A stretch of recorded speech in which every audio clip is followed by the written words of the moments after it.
Y a des soirs où je dors mal, puis où je me dis qu'il y en a pour qui c'est bien pire.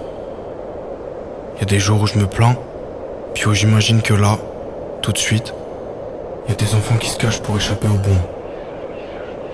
C'est marrant comme la chance ne frappe qu'à certains endroits de la planète, et comme nos dirigeants s'en vantent. Comme si c'était bien, comme si détruire les autres allait régler les conflits, comme si, une fois éliminés, l'ennemi ne serait plus un problème. Comme s'ils étaient des sauveurs. Mais ça fait juste mal.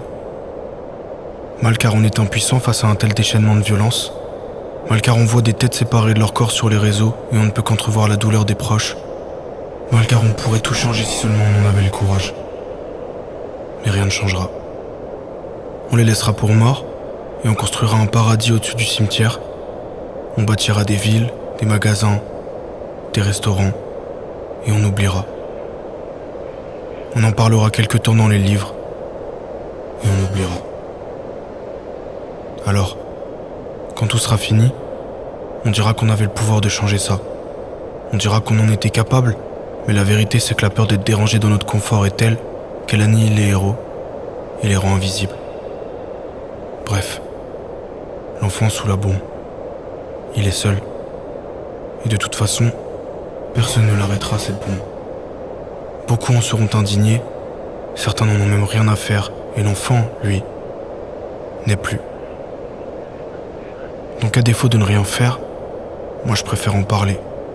Dire à tout le monde que ces atrocités m'empêchent de fermer l'œil. Essayer d'assez les choquer pour qu'eux aussi aient du mal à dormir en y repensant.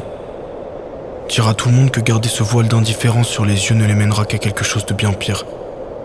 Dire à tout le monde que cette colère est saine et qu'elle est logique. Qu'il ne faut pas la réfréner, qu'il faut l'utiliser pour avancer et montrer à cette pseudo-élite qu'une vie humaine ne se marchande pas, qu'elle n'a pas de prix, et ce, peu importe l'endroit. Pour la Palestine, et pour chaque peuple privé de liberté, pour chaque peuple privé de paix, désolé pour tout.